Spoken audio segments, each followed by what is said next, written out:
brand new episode of the Car and Bike Show, CNB, right here on the NDTV network.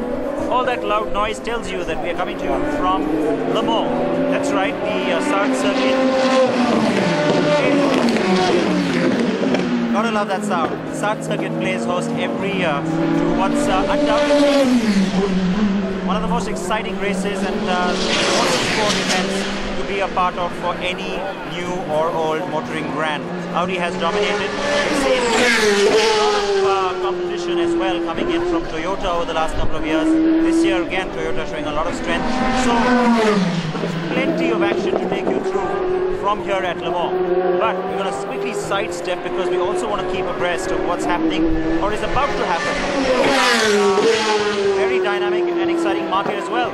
Audi will bring the A3 sedan to us very soon. We've had a chance to bring you very first impressions on that car. Let's take you across from Le Mans to Budapest for a look at that car.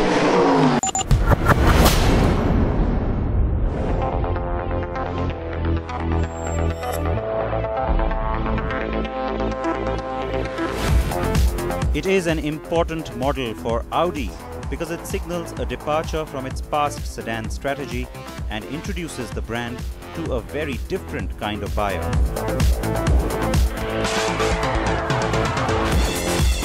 So let's meet the A3. We are just outside Budapest at the magnificent Karolyi Palace. Now the thing with the car, with the A3 sedan that a lot of people are going to enjoy is the fact that it allows people access to what's undoubtedly really pretty automotive design. A lot of people have wanted to step into this territory. I mean, look at the car, just the way it looks at you. I have to say that's aspirational. The downside to that, the styling gets really ubiquitous, and so sometimes people have to think twice when you see an Audi coming down the road. Hang on, what model is that? So sure, you're going to suffer a little bit of that here because the front grille, the way the styling on the bumper has been done, is very akin to some of the other sedans. You do get a little individuality though, and that's of course coming from the headlamp cluster, the LED signature. There's a little ridge here in the metal on the hood, which I have to say is really nice and smart. It implies a little bit of a sporty element to the car as well, and also makes the car look a little bit different, if you will, from the hatch. Especially here in Europe, that is going to matter. In India, not so much. Now the other point that I noticed about this styling, and it took me a while to sort of get used to it, took a while for this to grow on me, is this negative surface that you see here. By negative, I mean typically you have wheel arches where whether it's a bulge or whether it's a straight line, it always comes outwards to imply sportiness. Here what you're seeing is that the metal has actually been punched inside, and it's different. It certainly does add its own sporty dynamism to this fender, and yet makes the car look light and lit, not heavy. So I think that's a nice little touch, something that I have to say is very different and pretty intelligent too. The size of the car is again something that's going to be debated because, you know, you don't want to imply that this is too cramped or too short or too small. You want to be able to feel that this is fairly generous because to the Indian buyer, that will matter. So you get a wheelbase which visually doesn't look cramped, and you know, you're comparing to cars like, of course, the B class and the A class, which are hatches, but that's pretty much what you have in the market, right? Come around to the back, and again, nice taut sort of proportions, doesn't look too heavy at the back, very sharp, very smart use of LED tail light design. Once again, that's a typical hallmark of Audi design. Something else that I think people will enjoy. So overall, it's a typical Audi, and yet it has these smart, sharp lines like the one here on the side, which throw in that little bit extra, which I think people will certainly like. So it's very much an Audi. The car's proportions really work. It looks compact, sporty, sexy, and ready for action. I particularly like the rear 3/4 view. The question you all want to know the answer to, never mind the implication of space, is just how roomy is that cabin really? It's a different kind of buyer that Audi has tried to go after here, and so of course you're seeing younger, sportier elements. Our regular viewers will remember I mentioned some of this when we drove the hatch many months ago in Europe, but the point is that you see a few carryovers from there, and then you're also seeing certain things which are a little bit more grown up. So you get a sense of a really well-appointed cabin, and yet one that, like I said, throws in a little bit of that sportiness. I hope really sincerely that Audi doesn't give us beige and doesn't give us wood inserts. This is the package that should come to India, because you should try and encourage more and more people to drive this car themselves and not sit in the back and hand the keys to a chauffeur. So which is why the point of throwing in a little bit of this metal everywhere that you're seeing is a good thing. Now, in terms of equipment, you get pretty much what you would expect on an Audi. The screen pops up. That's a nice little touch. We're hoping that there's navigation on the car in India as well. The AC vents are something that's going to definitely attract your attention. It's cool how you can turn them on and off. And again, you saw this on the hatch. But remember, at that time, too, I'd made the point, China market alert. I mean, that is a little gimmicky. It's a little loud. But you know what? A lot of buyers in India might actually like this as well, because it's so different and individualistic. You have drive select as an option. You have this very interesting finish on the metal inserts here as well. It's a little striped, matte sort of a finish. And again, the other thing which I hope that we get in India, have been making this point for some time now, we need to see some manual transmissions. We don't want only automatics. So this 6-speed gearbox, would love to see it. Start stop is also pretty much getting to being standard these days. And then you've got the MMI system, which may be optional at the top end, but again, something that most buyers will appreciate. It pairs nicely to not just the screen, but there's lots of information that you see here on the trip computer, as well as the information display that's right here at the heart of the instrument controls. And then you've got controls here on the steering wheel. The rest of it is familiar territory. The S-Line interior is something that, again, you can opt for. It's still premature to say what of that is going to make it to the Indian market. Let's check out the space in the back.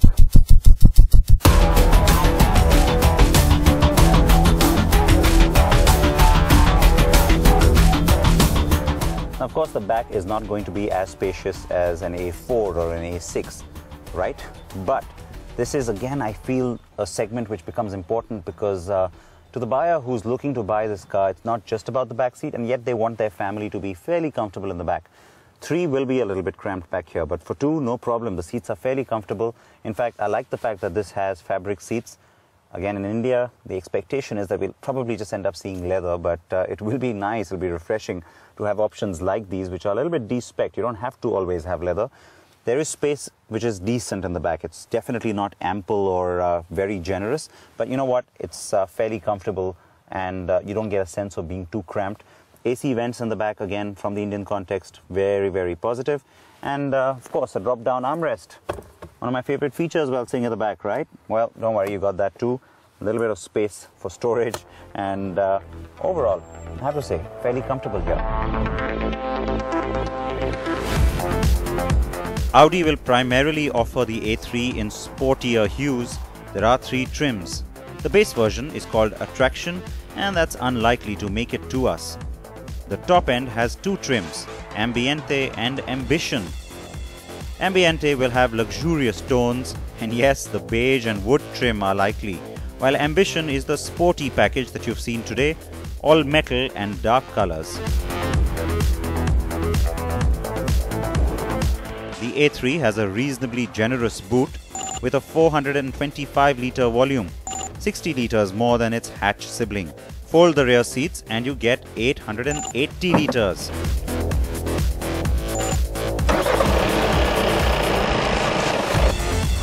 Now let's drive, shall we? The A3 sedan has several engine options.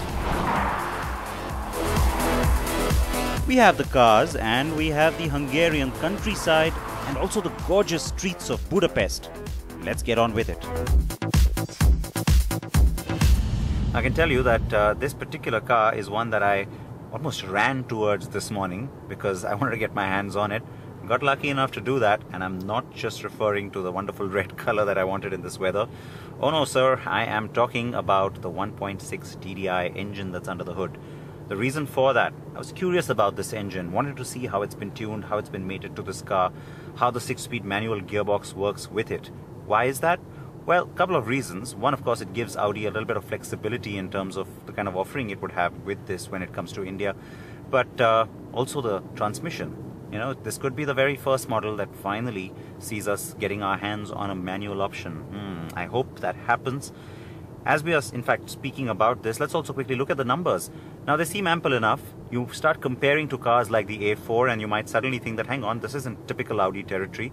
But that is the beauty, the fact that you are seeing a little separation, if you will, seeing a little bit of a difference between what's typically seen on these cars and what could be new and refreshing about this very compact, very sporty car. The 1.6, no doubt, has been more than adequate. In fact, it's been fun. There has been an almost sporty character to it. I've quite enjoyed it. Now before you can think it, this is indeed the same engine block as the Vento and Rapids 1.6 engine, but it's tuned and prepped really differently. The numbers may not have impressed you, but the drive will. It's peppy and very alive. And that's the thing with this car. Its size and appeal lie in experimentation to a certain extent. The petrol lineup is also impressive, and in fact both the 1.4 and 1.8 TSI are offered with the manual gearbox as well as the S-Tronic auto gearbox too. I got a chance to drive both, and I can tell you the car is just as agile and peppy. Now there's plenty of engine options that Audi is bringing to market with the A3 sedan, and that's a good thing because it gives us a lot of flexibility even in terms of what could be chosen for India. I hope in fact things are a little bit different and not cliched when it comes to those choices, but let's run you through them first so you get what I'm talking about. On the petrol side, there is the 1.4 TSI, interesting engine, one that I said that we should see more of in India. You do see a different iteration of that block on the Volkswagen Jetta already, and of course the power over there is about 140 bhp, and you've also got the much more powerful 180 bhp, that is the 1.8 TSI. On the gearbox side, there's of course the 6-speed manual, the 6-speed DSG, and then you've also got the 7-speed S-Tronic, as Audi calls it. On the diesel side is where again things are interesting, because you've got the 1.6, the car I'm driving today, the one I have been saying works for us. And then you've got the 2-liter, again the engine that we know well from this lineup from Audi, and power delivery there varies from 105 bhp to 150 bhp. So again, plenty of options, again manual automatic gearbox options as well. But the whole reason I'm bringing you through all these iterations is simply to say that I hope Audi is brave about it. Audi India, I hope you're listening to me, because you have a chance here to really do something different. Don't go down the cliched road. Don't just, expect that the Indian buyer wants the 1.8 TSI and the 2-liter TDI. No sir, we might just actually want to see something a little more brave, more inventive, more flexible, more exciting, which also lets you play around with different price points. So my recommendation, look at the size of the car, look at the kind of performance it gives you. I've had the chance to drive the 1.4 TSI. Trust me, that engine is fun on this car. That was a manual too, by the way. And then, of course, I've also had the chance to drive this car, the 1.6. More than ample, sporty, the 6-speed manual gearbox. Those are the options I would play with if I were thinking of which cars to bring to India as far as the lineup for India goes when the A3 drives in 2014. So, will Audi do it? Conventional wisdom says no, but I do believe that it's time to throw conventional wisdom out the window and elevate the Indian buyer. This is, in any case, not the car for someone who says, oh, you know what, the Verna has 120 bhp output. No, this isn't all about numbers, folks, and it's still really going to be a premium luxury offering after all. It is important for Audi to maintain the luxury quotient with this product, perhaps especially so here in Europe, because here in this market the comparison is with like products and not necessarily just segment rivals or the typical luxury rivals. In India that will be the case, but having said that, it does still become important to make sure that the car doesn't somehow just seem regular. So it is loaded with lots of gadgets, lots of features that come down or trickle down from the top-end Audis, the bigger cars. And so you see safety features like lane departure warning, there is active cruise control. You also have something new, there's an emergency city braking system, which essentially means that even if the driver is not paying attention at lower speeds in city traffic, it will stop. It will come to an emergency halt if there's a vehicle that stops in front of you or a pedestrian that crosses the street. Lift from Volvo's city safety system perhaps. Anyway, point being that you do get all those options here on this car, and of course the luxury options in terms of creature comforts are there too. What makes it to India again remains a bit of a question mark.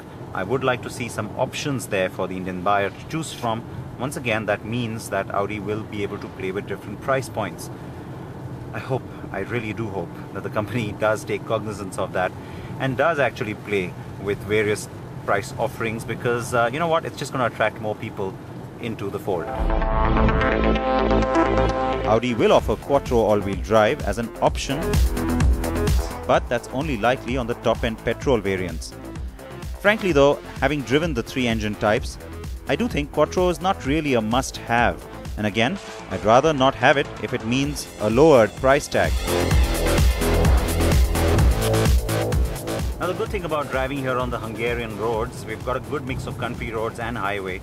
I can tell you the surface hasn't always been great, which is good because it kind of gives me an impression of how it would seem driving in India. It's not too stiff, this suspension, unlike the typical, German feel that you get, and yet it is stiff enough to be qualified as sporty.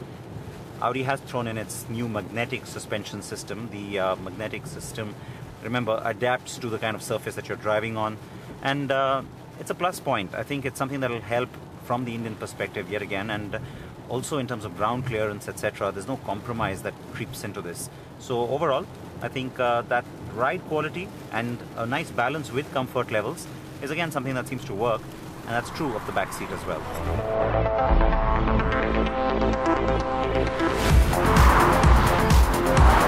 So it's a very well loaded car. Audi has confirmed to us that it will arrive by this time next year, and it will be priced below 25 lakh rupees. That's exciting, and frankly, if Audi can do a base manual 1.4 TSI at, wait for it, 19.99 lakh rupees, well, that's going to blow everyone out of the water. Mercedes-Benz is planning to do something similar with its new CLA.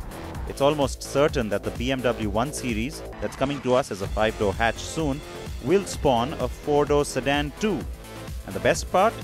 Those cars are also destined for India. Yes, I have to say though, it is my hope that the Audi A3 beats them to it.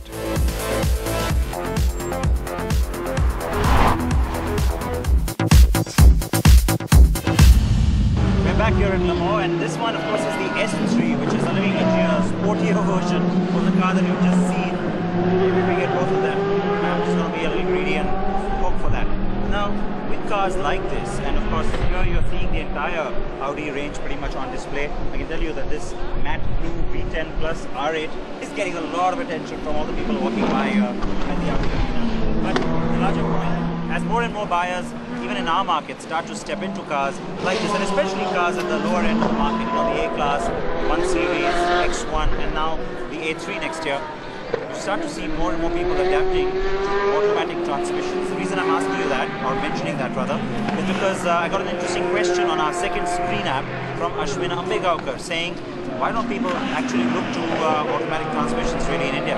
Well, the answer quite simply, Ashwin, is that there's been a cost prohibitive reason. Most people associate automatics as being just a little too expensive.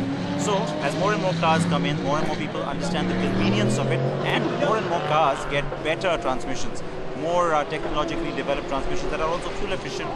I can see that convenience factor taking over in our crowded city traffic. Probably see a lot more people opting for automatics in the next few years.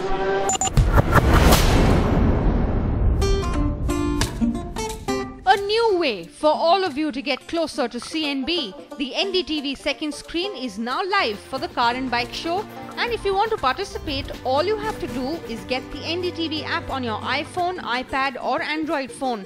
Then tap on the second screen feature and then click on the CNB icon. Go ahead, ask us your questions or vote for the questions already on the second screen.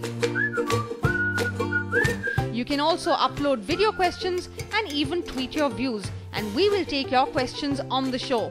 Your questions, our answers, on the show through our second screen.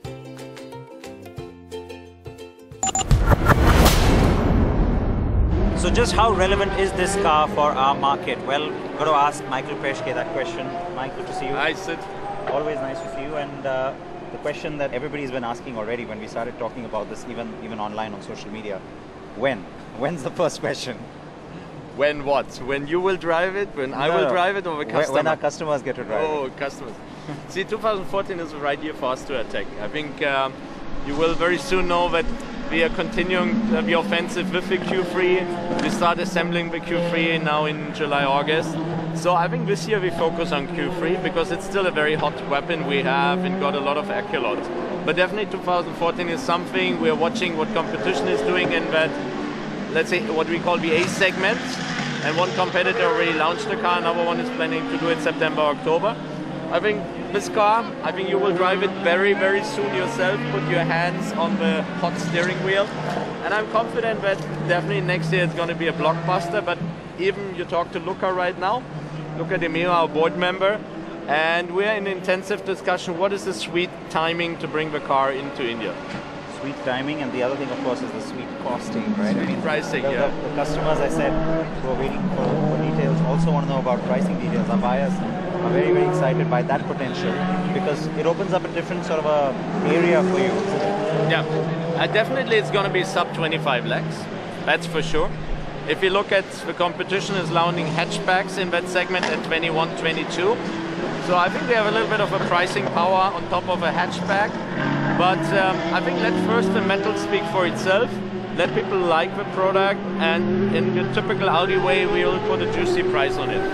So the point you make about the A-Class, the B-Class, the 1 Series being in the market by the time this comes around, does that give you the flexibility to do sedan and hatch, or would you focus your attention only on sedan? That's the other thing. I mean, do you look at a wider sort of a target, or do you look at a very concentrated target? See, my philosophy is always top-down. So basically that body type, which gives you the highest image and perception by the customer, is the SUV. Then you have a sedan, and only then you have the hatchback. From my perception, how I still interpret the Indian market, we see a little bit more flexibility to play around. But if you don't have endless resources, you need to go what strategy-wise makes sense. So sedan first, and then we look at the hatchback as a potential, yes. But I see it still very much as a niche segment. You will have initially 100, 200, 300 cars being sold, but how can you sustain it? And the focus is to build the car in India to get you a very special price. That means you need sustainable volume every month over month. And that's why where I see the sedan segment in that area is more sustainable. We don't want to become a flavor of the month and next month be gone. Which then brings me to the point about the local assembly. This is MQB. Does that mean any sort of investment or changes in the plant to be able to put this car together? Not in a big way, because we are the first to start with MQB also in India. Yeah. But some other group brands going to follow. Definitely we look at various, let's say, optimizations, whether it's been in sourcing, whether it's been in assembly, whether it's been engines. So there are definitely a couple of opportunities. But it's not a big investment. The key investments have been made. We built the Hall C, where the Q7 has been assembled. Q3 is going to roll out of that Hall C very soon. And there's still expansion capacity for the A3 for the time being.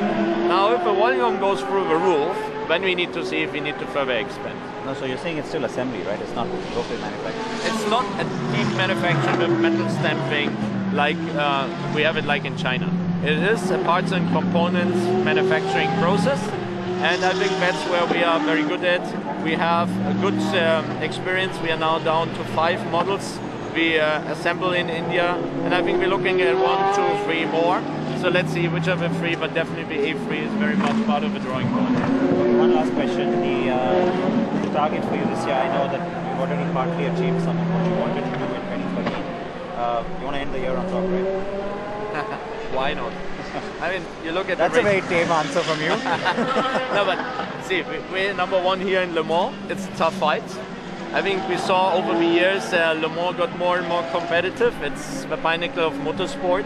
And so is India, you know. Everybody looks at India. It's us, it's the colleagues from Stuttgart, from Munich, but even some of the Asian, and then you have a British brands being around, and everybody wants to have a piece of the cake. And this year the cake is not getting so much bigger. So of course you have to roll up your sleeves, you have to have right strategies. you cannot sit back and kind of live on your merits. You have to continue fighting in the market and give customers differentiation, give them experience, you know, convince you guys from the press that we have the right strategy in place. And we met Luca Di Meo, have a board member supporting us, and I think all these things are in place. So it's basically right now about execution. All right, well, all the best for that. Thank you very so much. As always, you heard a very positive sort of outlook from Michael Peschke, and you heard him talking about the success Audi has had here at Le Mans. Well, we promised you some details from the 2013 Le Mans 24-hour race. Let's now bring you all of that action that's coming up after a very short break here on CNB. Keep watching.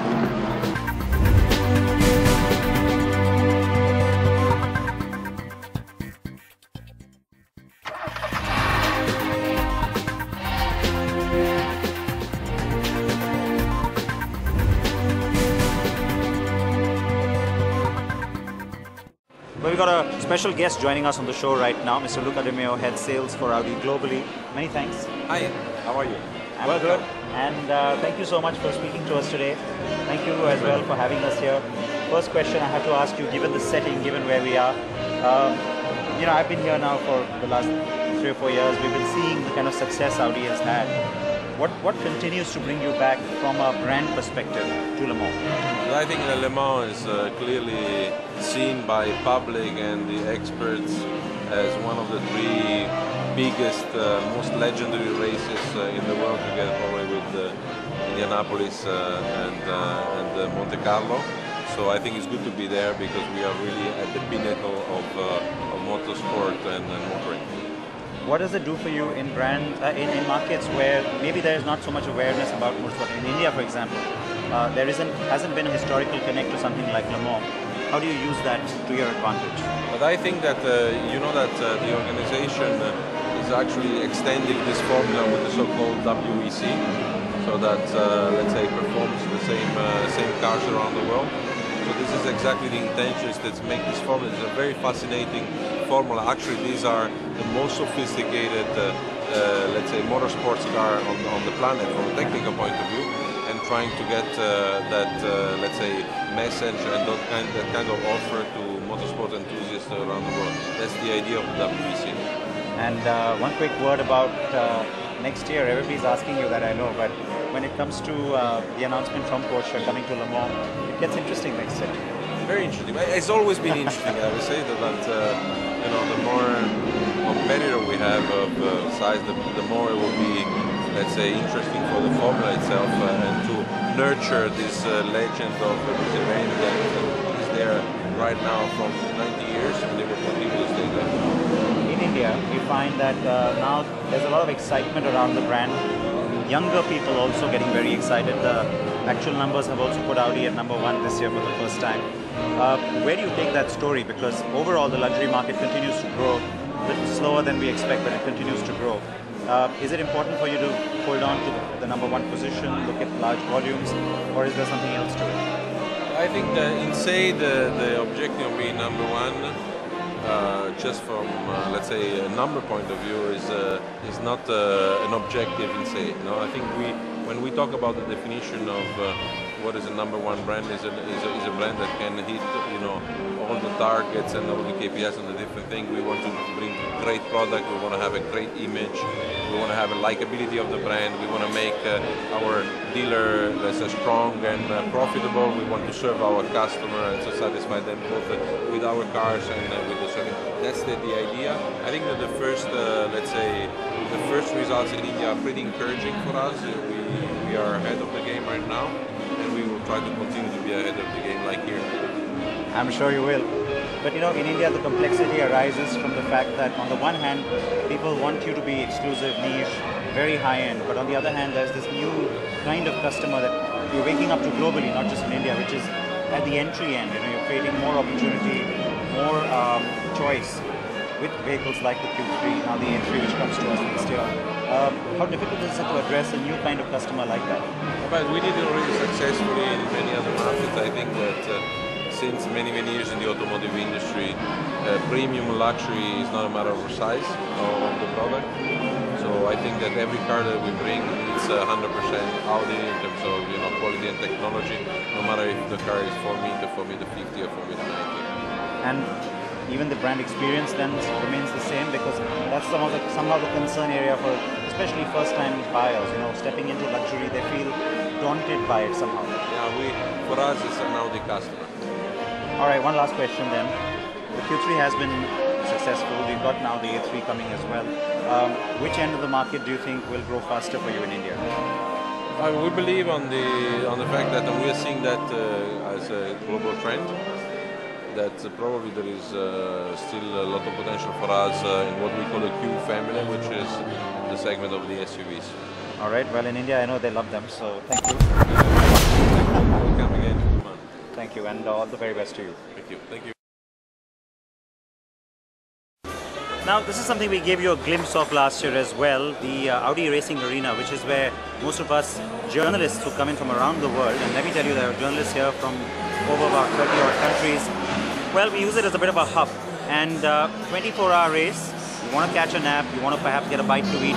That's what we do over here, and you can see a lot of them pretty much taking it a little bit easy back there. And the reason, like I said quite simply, is because it's not easy staying up 24 hours. For the teams and all the support crew, it's a little bit different. They pretty much are at it for 24 hours. Very tiring, very demanding. There's a massive screen here which lets you also sort of track the onboard cameras there, as you can see, and so it becomes a lot easier than it used to be many years ago when it comes to actually covering the race. You have to tell me what you think of everything that you've seen today, and of course the A3. We want to know your feedback. You know all the ways in which you can get in touch with me, and then there's also the questions you can ask me on our second screen app. I will wait for all of that feedback to come in from you. Please wear your seat belts. Please wear your helmets. Bye-bye.